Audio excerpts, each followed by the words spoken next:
Accounts class में आप सभी का स्वागत है। अगर आपने अभी तक इस चैनल को सब्सक्राइब नहीं किया है तो प्लीज़ सब्सक्राइब कर लीजिएगा। Today's topic is example number 3, calculation of cash flow from operating activity.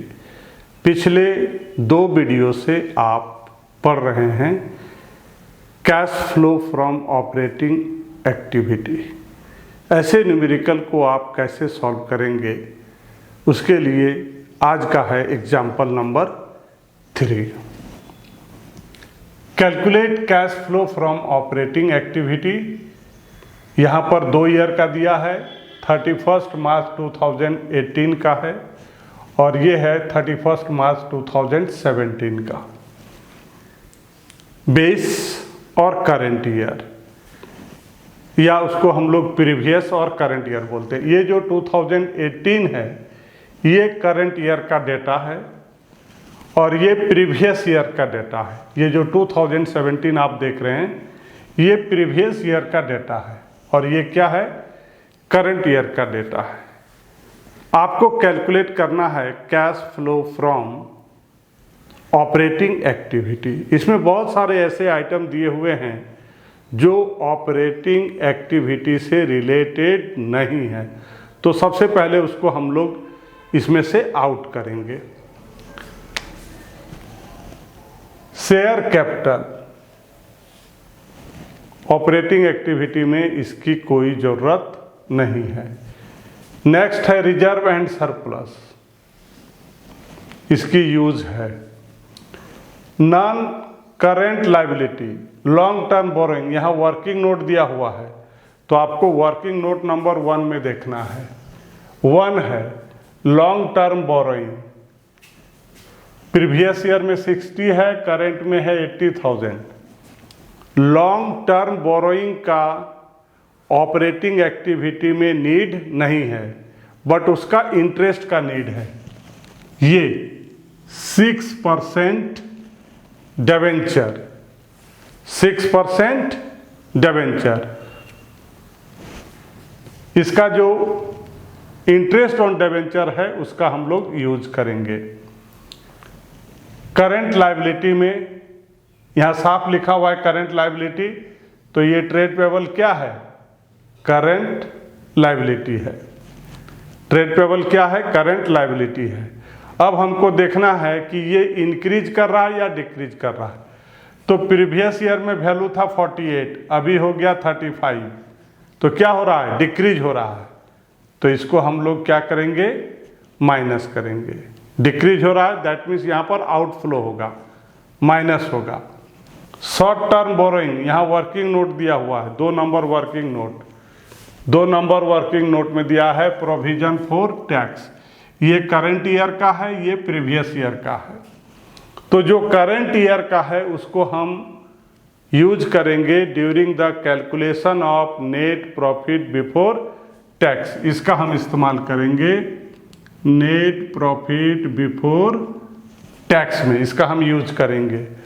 और इसका हम यूज करेंगे कहाँ, ऑपरेटिंग एक्टिविटी में। Net cash generated from operating activity के बाद एक आता है इनकम टैक्स पेड, जिसको हम लोग माइनस करते हैं, तो वहाँ पर हम ये 32,000 का इस्तेमाल करेंगे।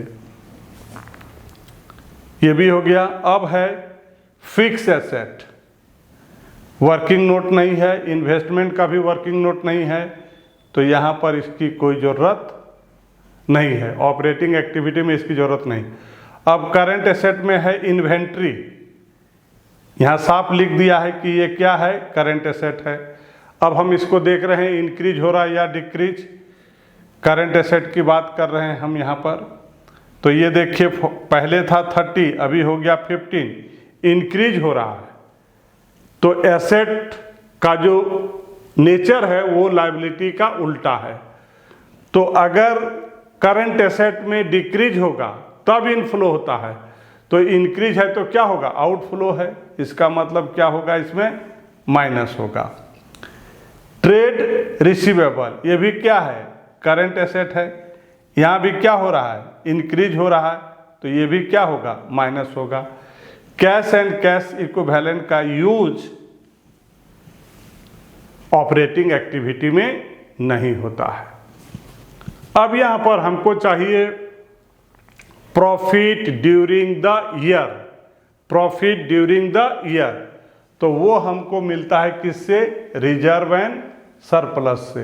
ये कहाँ जाएगा? नेट प्रॉफिट बिफोर टैक्स में 60/30। Here is calculation of net profit before tax, difference of reserve and surplus. Previous year में रिजर्व एंड सरप्लस 30,000 था और करंट ईयर में 60। तो इसको कैसे सॉल्व करना है? Current year minus previous year, current year minus previous year. Current year 2018, जो भी यहाँ पर ईयर दिया रहेगा, हम लोग अभी कहाँ हैं?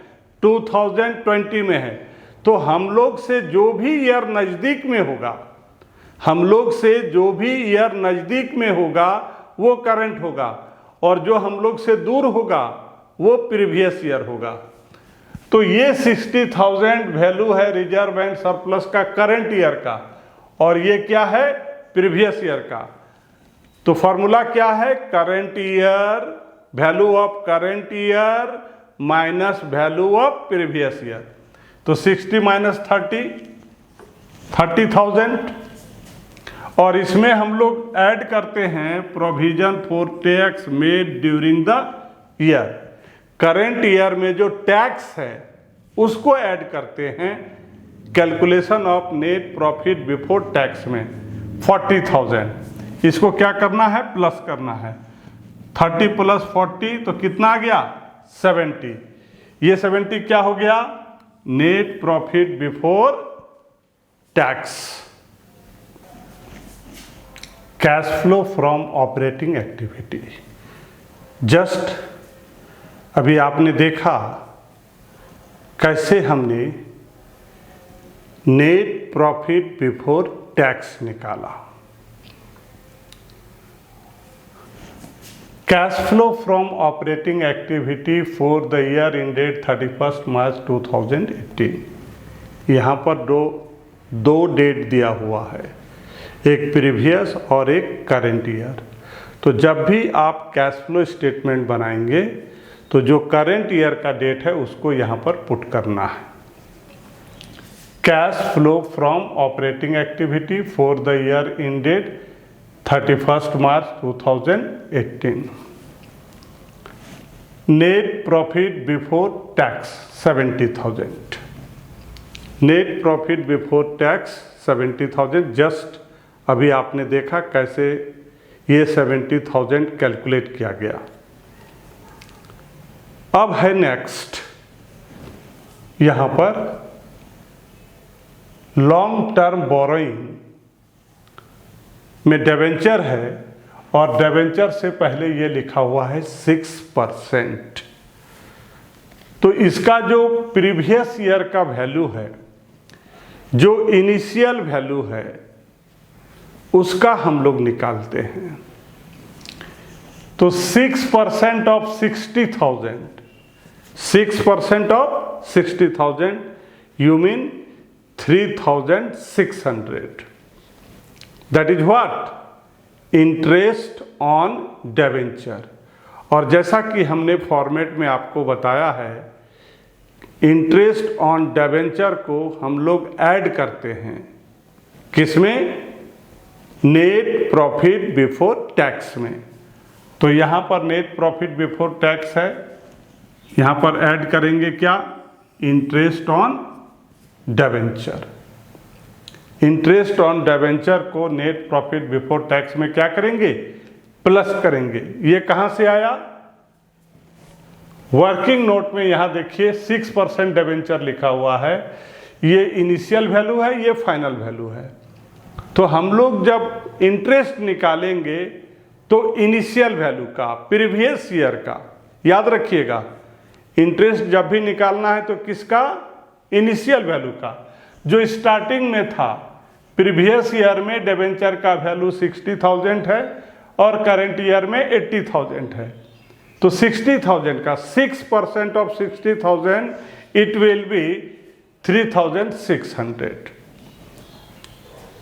और इस क्वेश्चन में कोई ऐसा आइटम नहीं है जिसको हम लोग नेट प्रॉफिट बिफोर टैक्स में या तो ऐड करेंगे या सब्ट्रैक्ट करेंगे। तो हम क्या करेंगे, ये दोनों को प्लस कर देंगे। तो ये दोनों को प्लस करने से कितना आएगा, 73,600। तो नेट प्रॉफिट बिफोर टैक्स में जब कुछ आइटम को हम ऐड करते हैं और कुछ को सब्ट्रैक्ट करते हैं तो जो रिजल्ट आता है उसको हम लोग बोलते हैं operating profit before working capital change. Operating profit before working capital change, so that amount is 73,600। अब हम लोग क्या करते हैं, ये जो operating profit before working capital change है, इसमें करंट एसेट और करंट लायबिलिटी को अगर क्वेश्चन में दिया हुआ है तो according to asset, current asset और करंट लायबिलिटी को हम लोग प्लस माइनस करते हैं। तो यहाँ पर सबसे पहला करंट लायबिलिटी क्या है, ट्रेड पेबल है। और इसको क्या करना है, पहले ही हम लोग डिस्कस कर चुके हैं आपसे कि इसको क्या करना है, माइनस करना है। But how much amount, here is previous year में 48 था, करंट में 35, दोनों को माइनस करेंगे तो कितना आएगा, 13,000। Operating profit before working capital change में हम ट्रेड पेबल माइनस करेंगे। यहाँ देखिए ट्रेड पेबल को हमने क्या किया है, माइनस किया है। How much amount, 13,000। नेक्स्ट है हमारा इन्वेंट्री, उसको भी क्या करना है, माइनस करना है। प्रीवियस ईयर में 30 था, करंट में 45, दोनों को माइनस करेंगे तो कितना होगा, 15। तो इन्वेंट्री को भी क्या करना है, माइनस करना है। ये आपको हमने थोड़ी देर पहले बताया।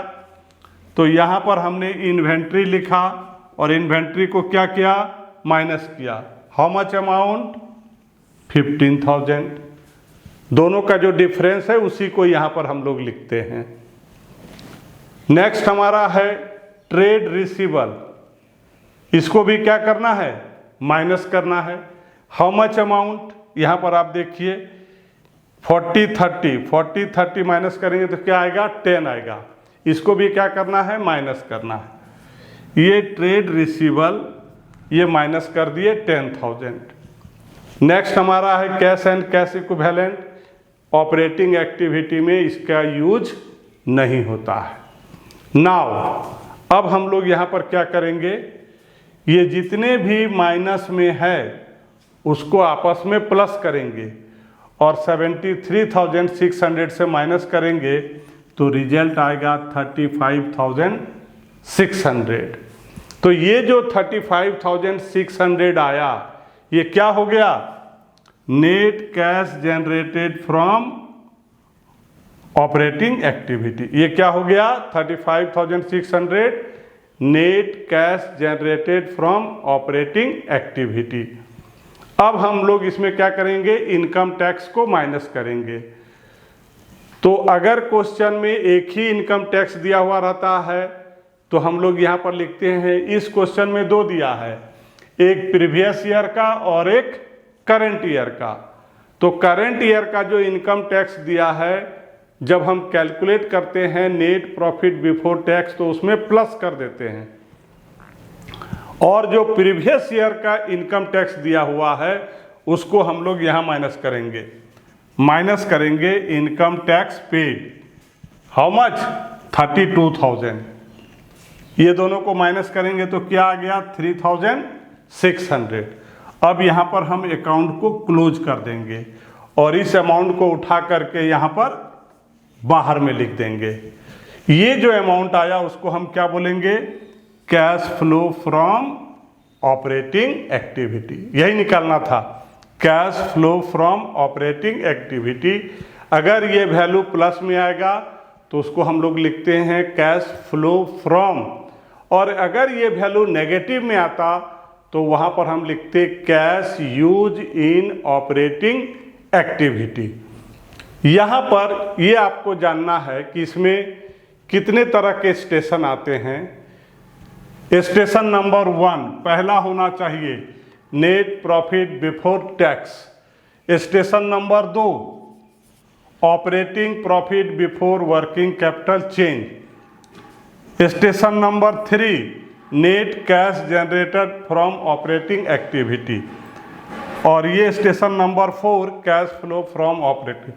तो जब भी आप ऑपरेटिंग एक्टिविटी के द्वारा कैश फ्लो निकालेंगे तो आपको याद होना चाहिए कि सबसे पहले नेट प्रॉफिट बिफोर टैक्स होता है, फिर जब उसमें हम लोग कुछ ऐड माइनस करते हैं तो क्या होता है operating profit before working capital change.